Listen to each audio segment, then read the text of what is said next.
We are planting hanging baskets and some planters on my... You like it when I mess up? We are planting some hanging baskets on my porch as well as some planters. I'm going to walk you through the types of hanging baskets that you can look for, how to hang them, how to design the color arrangement and the plant arrangement, and also how to properly plant planters like the ones I have here on my porch. I have a huge list of things to do. My dishes are piled high, my laundry's piled high. There's plenty of tasks on the homestead to do, but today I am choosing joy. And these planters are going to be planted with beautiful fall flowers to get ready for the fall season.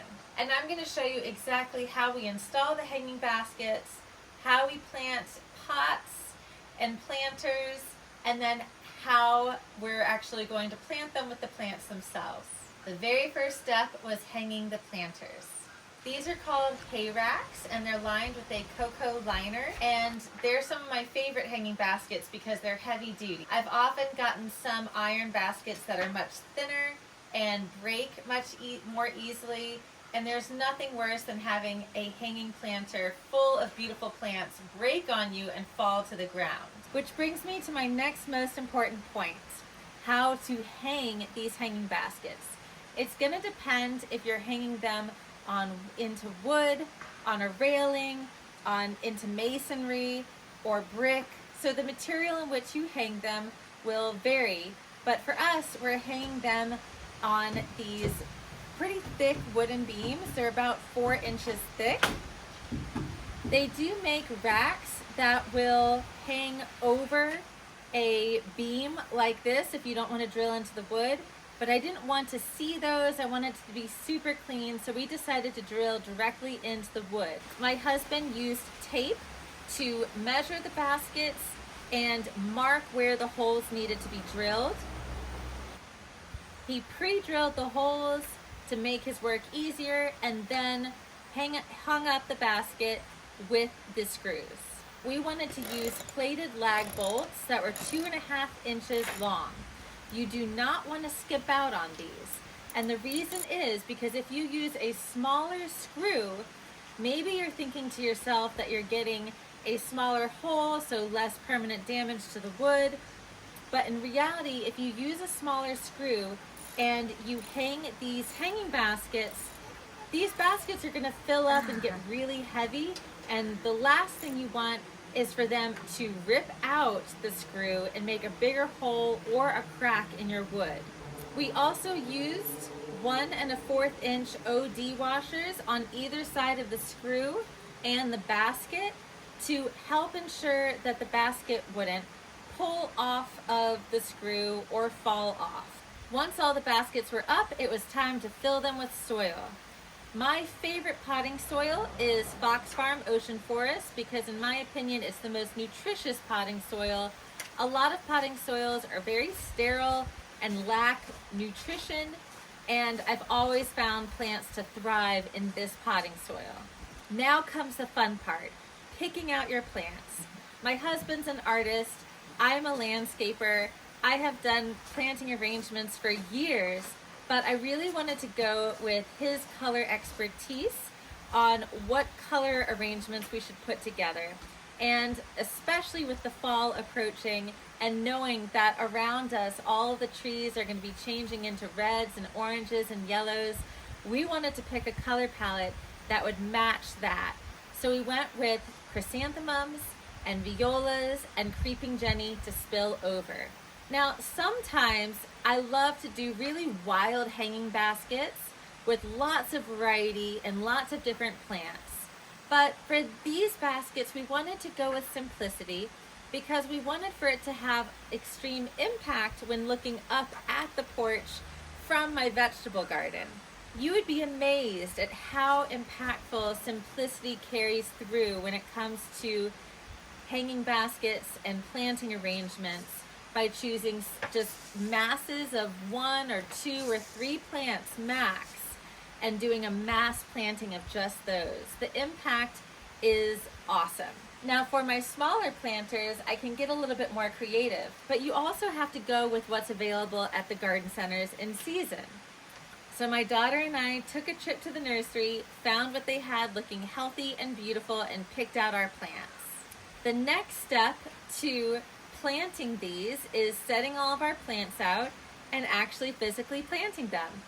So I've already filled up my baskets with soil, and I filled it so that there's about 1 inch of soil left along the edges, because I knew that these chrysanthemums would have some large root balls. So I'm going to make some space here for my chrysanthemum, tilt it gently on its side, and plop it in. I like to rotate it to find what is called the face, and that is kind of like the best looking piece. I'm also making sure that there's nothing broken in here. I think that's good. I'll go ahead and backfill. And it's okay if the root ball is touching the very edge of the planter. But I do want to make sure that I've got as much soil around all edges as possible. Now I'm going to place the creeping Jenny. And I want the creeping Jenny to trail. I'm going to place it kind of at an angle, on an angle, like that, on either side of the chrysanthemum, and then also along the edges. So usually I actually do the trailers last, and I do all the fillers when I have like a special arrangement of different flowers or plants that I want to put in there. But I think I'm going to go ahead and do the trailers because I've got just one filler, and that is my violas. And so I'm just going to fill them in as much space and as packed as I can. So I'm going to go ahead and do these guys. Now I want them to be right along the edge. So I'm going to kind of backfill like this. I'm placing them right along the edge there, so that way they are right there, and it doesn't take as much work for them to like creep over, or to reach over the edge, I should say. I just want you to see up close like how much I have them angled up and in the corners, and I have just a little bit of soil that I've kind of like packed right around them. So this is just a little bit space left for the violas. Some of them I really didn't even have to cover with soil because they didn't have roots all out along the edges. So I literally just kind of pushed them in to the corners. And now it's time for the fillers. These are little violas. So I'm gonna get one there. So this one I'm also gonna put towards the edge, and I'm gonna take some soil and try to kind of fill up the edges a little bit right around there, digging a nice little trench here. And I think I'll be able to put 3 per corner here, like this. Literally just kind of smooshing it in there. All right, and that is the planter. Now I've got six more to do. All right, so first thing you're gonna do is dig a big hole in the center and scoot it to the sides. Now notice how I take it out on the side. Yeah. Now this is where you choose the face. You decide which, I think that's perfect. I think that be the face? Well, this is kind of a nice even shape right here. Okay. So let's go ahead and backfill with soil. You can always hold down at the base, kind of like you would a baby's neck. It's good practice for the baby. Hold the baby's neck. Hold the baby's neck. Take it out.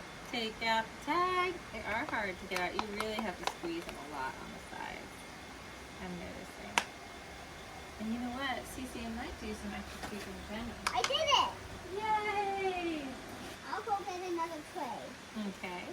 Pansies are the bigger ones. They're related to Viola. Yeah, they are.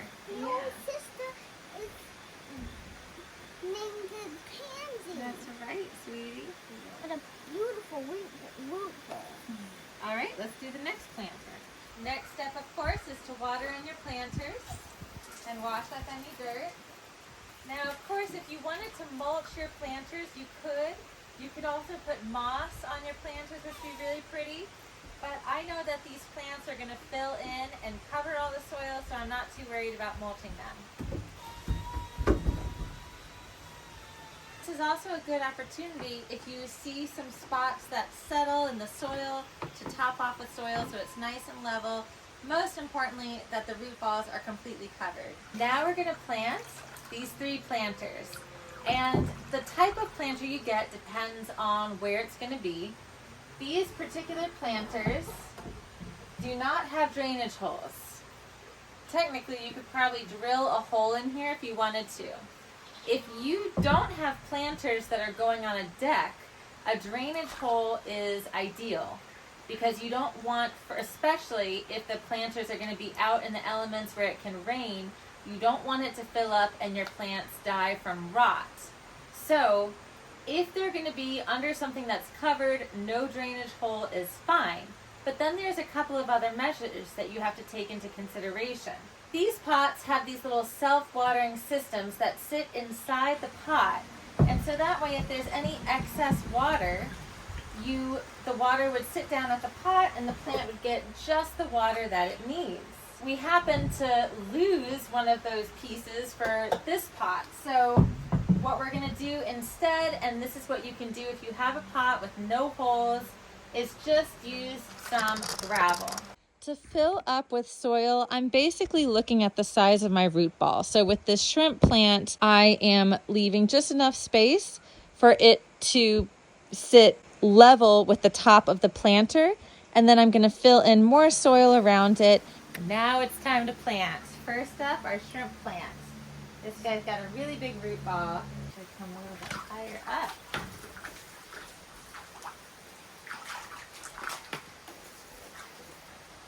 You want your plant to be level, fairly level with the pot, so it's not sinking too low, and that gives you more opportunities for trailers and things to spill over. So now I'm adding a little bit of soil since my hole was so big for this shrimp plant's root ball. And I'm adding enough soil so that way the next layer of plants can go in. So with these, I'm going to go with trailers next, just so that way I can see exactly how much I can squeeze in with my fillers.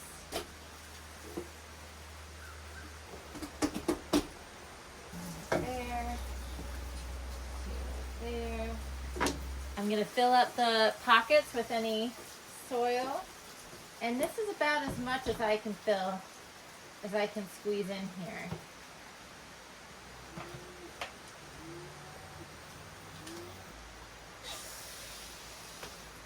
So I've picked these cabbages, these ornamental cabbages, because I knew with the lime green that the purples were going to pop. They'll also get nice and tall, so those are actually going to be the thrillers. And what I haven't decided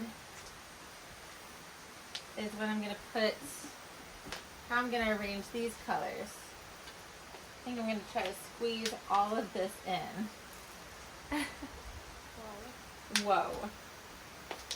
Let's see what I can squeeze in here.